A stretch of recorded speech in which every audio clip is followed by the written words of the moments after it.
How and Hannah happy Halloween. Don't even judge the outfit. It looks like I just went in for a deep dive into a Penny's bargain bin 2 days after Halloween, and this just fell on me and I went out buying it for like 30 cents. In reality it cost me more and it looks just as bad. Also the horns have to be up very high because of my hair. Like if I put them down, gone.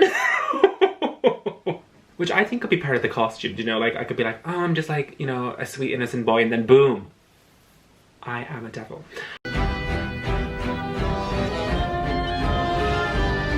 Today I'm going to be talking through some Irish traditions and where Halloween came from. While I go through some of the more recent traditions for Halloween in Ireland, so these are games that I would have played as a kid at Halloween parties, I'll also talk about where Halloween came traditionally from, the Irish origins, okay? Does that make sense? Everyone on board? Okay, so the first thing I'm going to talk about is how Halloween is about 2,000 years old. I know, this thing, she has been around for a minute, okay? And it used to be called Samhain, which I honestly don't think I hate anything more than seeing YouTube videos and TikToks and trying to describe the origin of Halloween and saying Samhain. I get it, I respect it, it's inevitable. It's a virus, I get it, like, I respect it. Yeah, people are gonna die. It's just terrible, but like, inevitable? But no, Miss Thing. Irish is its own language, the pronunciation is different. Anyway. So it's not Samhain, even though phonetically as an English speaker reading that you would think it's Samhain, it's actually Samhain. And Samhain, or Halloween as we know it now, would represent the end of the harvest and the end of the year for the Celts. So I thought the first thing that we could look at is like a kind of a little celebration for the end of the year, because I wish 2020 was over. We all wish 2020 was over. It is not over. So the first thing I present to you is a barm brat. I should have just taken away the wrapper and been like, here's what I made earlier. Okay, yeah, so traditionally barm brack, we used to eat this all the time Halloween in my house and in school. Like in primary school they used to give us some barm brack as well. And the fun about the barm brack is normally there's something baked into it. The more modern ones and more recent ones just have one thing, and it's a ring. And the ring traditionally used to represent marriage. So we'll cut out an L slice while I explain what else there was in it. So I don't remember them being this tough, Miss Thing. So there used to be two other things in the barm brack, and one of them was a coin. So you would put a coin into the batter. And when you cut off a piece of the barm brack and you got the coin, if you found the coin in your piece, it meant that there was wealth coming your way, or riches, or good fortune, that type of thing. And then the last thing in it was like a gag one. They actually meant it, but like I thought it was really mean when I found out. They used to put a piece of cloth in it, and I was like, oh, like clothes or fashion or good design or good eye or artistic or something. Why is this not coming out? That was a horrible cut. The cloth meant poverty. It meant like a rag, like rags, poverty, poor. Okay, pop off, Tesco. I don't really like the barm brack. I don't like the fruit in it. It's like blackcurrants and raisins. That piece didn't have much in it. That's probably why I didn't mind it. But that was nice. So I'm going to do what we all did for primary school and just...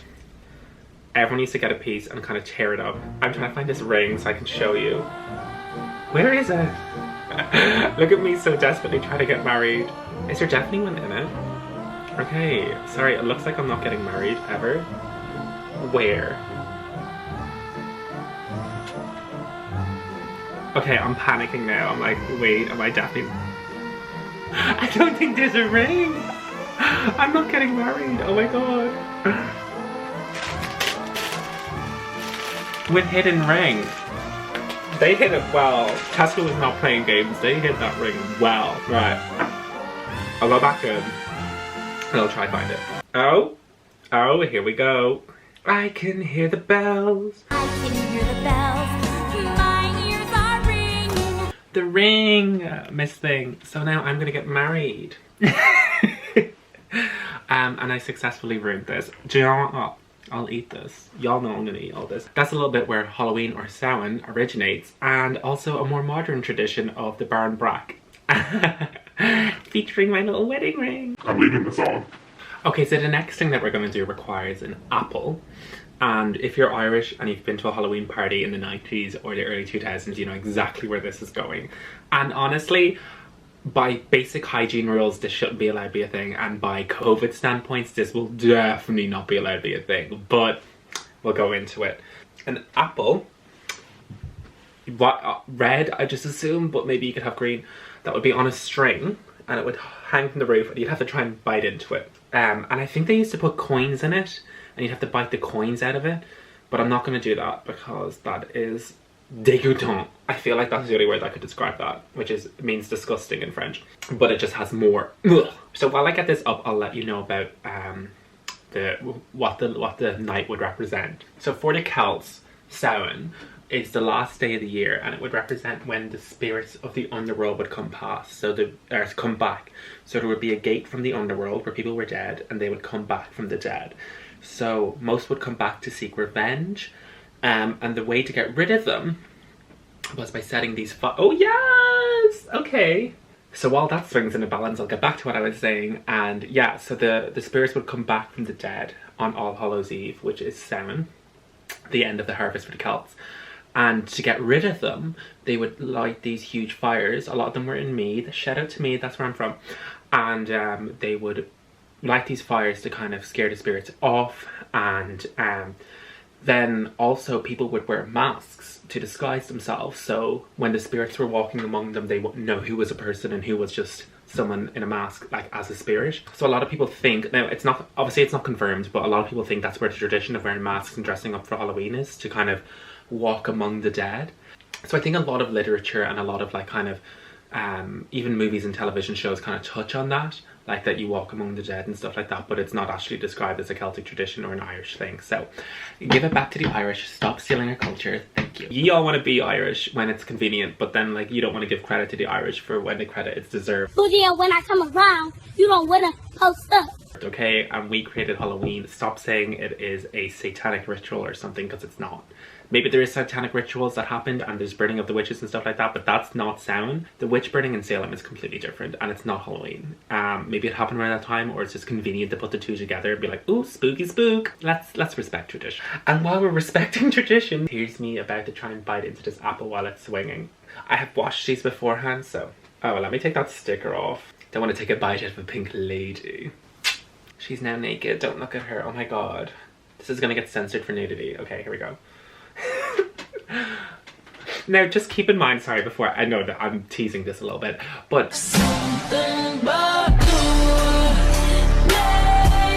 no, I'm not teasing the apple, I'm teasing you guys. Now, before I try to go take a bite out of this apple like I'm Snow White, well, if the shade fits. I just want to explain that this used to happen at parties, and there used to be like kids. This is like a more modern tradition again, sorry. So this would have been in my childhood, which was more modern. I know a lot of you think I'm really old, like really old, like the crypt keeper. I'm told. I beg your pardon. Oh, I'm like the crypt keeper. Like 10, 11 kids trying to take a bite out of the same apple, and like, and rarely there was an adult there to like even wipe the apple down in between. It would just be like, okay, you didn't get it. You got 10 seconds. Someone else has another 10 to try and bite out the same apple. And everyone got sick around Halloween, and we wonder why. It was definitely because of this, all this contamination through an apple. So you're the culprit. But because of lockdown, because of COVID, I'm the only one here to take a bite out of this apple. So let's try to take a bite. Just me. I think I'm like, ew, fruit. Okay. No. I can't get a grip of it. Actually, I remember one of the techniques that we used to use was kind of cup the apple in like your shoulder blade and try and take a bite, because you can't take a bite if it's not pushed up against something. So, okay, let me. Okay, I don't know whether this is an illegal move in the apple string game, but I'm gonna try and use my shoulder. Oh. Aha! No, I didn't get it. I let it go. How? Oh? Oh no. It's... Oh no, the bite. I took it swinging out of it. Okay, wait. I'm gonna finish this video with bruises. Okay, I got it. Yeah. It's for proof. I also got like my teeth in there, my gross ass teeth in there. One of your probably like, if you can't get your kids to eat apples, put them on a string. Imagine we all did it. We're like 10 of us running running at this apple mist thing to try and eat it. And any other day of the year, I would never touch an apple. But because it was hanging from a string and it was Halloween, I was like, apple. Wait, I don't want it until everyone that I know has tried to take a bite out of it. And then, ooh, apple. Disgusting. So now we come to the last little segment where I'll explain the last bit about Halloween origins in Ireland. And I also play the final game. And you'll know why I put this one last once you see it. Ring a bell to anyone? But before we get to that, I'll let you know. Why did they call it Halloween? If it's called Samhain, how did that translate to Halloween? Well, when Christianity was brought into Ireland, when Christianity was really popular in Ireland, even though she's kind of taken a downturn in the most recent years, it was changed to All Hallows Eve. Yeah, just when the famine happened in Ireland, we brought our traditions to America, we brought our traditions to England and all of these other places. And I think just lost in translation, it's gone to Halloween. That's the theory. That's just an Irish theory. So yeah, that's why the name changed. And one more little nugget of information is the Irish didn't used to carve pumpkins. I don't know where that tradition came from. I was trying to find it somewhere online. The biggest reason they probably did it in America is because it was in harvest at the time, so pumpkins were easiest to carve. But the Irish actually used to carve turnips and put candles in it, and that would ward away the spirits as well. And I was like, no way, how can you carve a turnip? And I couldn't work it out. So here's a photo of it, and it would look like that, and like that's what they did. And I remember I was like, oh, that's so stupid, like I wonder when that got out. And then I asked my mom, I was like, you carve pumpkins, right? And she goes, actually we carved a turnip. And I was like, Oh, I'm like the Crypt Keeper! you're so old. Oh my god, a turnip. You carved a turnip. And I was like, tell me that's a lie. Like, tell me you're joking. And she's like, no. And it was really weird as well because I was unprovoked. It wasn't me being like, did you carve a turnip? I was like, you carved a pumpkin, right? And she was like, no, turnip. And I was like, okay, well, you offered that information, so it's probably tea. Right, so this bowl's been sitting on the table for a hot minute. Let's get into what you want to see. So I'm going to put water in this, then I'll put the apples in, and I'll also sanitize some coins and then put them to the bottom of this as well, okay, Miss Thing? Those coins need to be sanitized. We are in a global pandemic. I'm not trying to catch a case for a YouTube video, alright? Okay, the water is in the bowl, and I've sanitized these coins. I have a €1 and a €2 coin, because I feel like that's what we use. I can't even remember. And if anyone wants to bring up the fact that pound was around when I was younger, it changed when I was 7, so I'm not that old.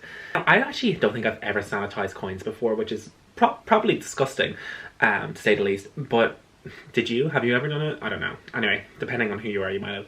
I remember used to be at the Halloween party and the dad would just take out the money and be like, there's a €1 and there's a 2. Go and find it. Would they not be dirty coming straight out of your pocket, Mr. Walsh? And they'd be like, sure, no, it's shit in the washer. It'd be grand.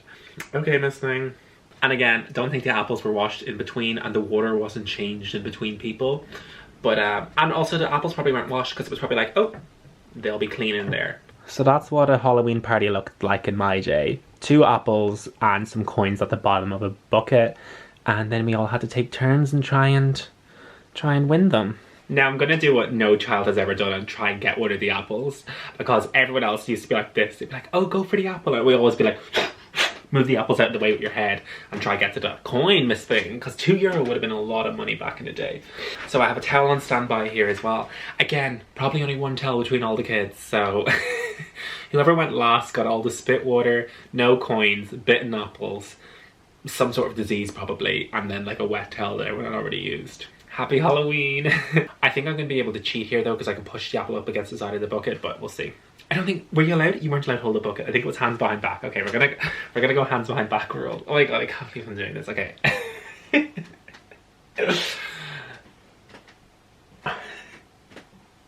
Oh my god, I stopped breathing for a second. Okay. Why are they floating that way? Come on. I tried to scream, but my head was underwater. Oh my god, I was down there for a second. I can't. Okay. Right, okay.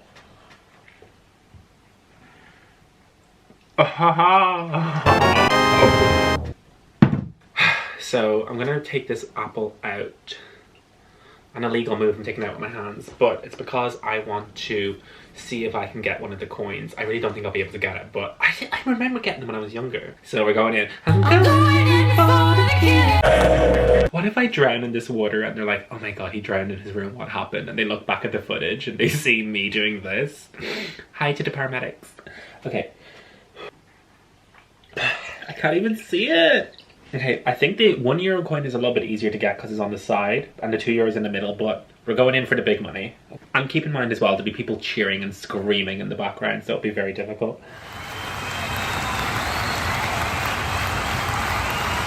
I moved the €1 coin into the middle. I thought I was going for the 2. Oh, okay, here we go, okay.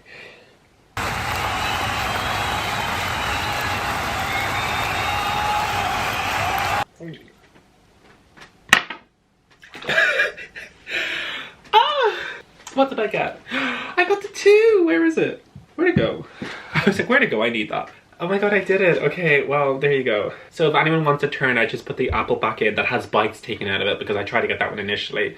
And then the euro coin that's in the middle. And there's also, my spit in the water. But yeah, that was another Irish tradition. So I hope you enjoyed this video, you guys. Hope it brought you back to your childhood. Hope this was a little bit of fun. Like, this is actually a little bit of crack for me because I haven't done this in such a long time. It brings back weird memories. I just remember a lot of slobbering and bite marks, but we all had a bit of crack, we all had a bit of fun, and it was Halloween and we all enjoyed it. So from my spit bucket to your spit bucket, happy Halloween, Iha Howan Hunna Dit, Slán Full. Bye for now. Shivers down your spine, shrinking stars shut your songs in your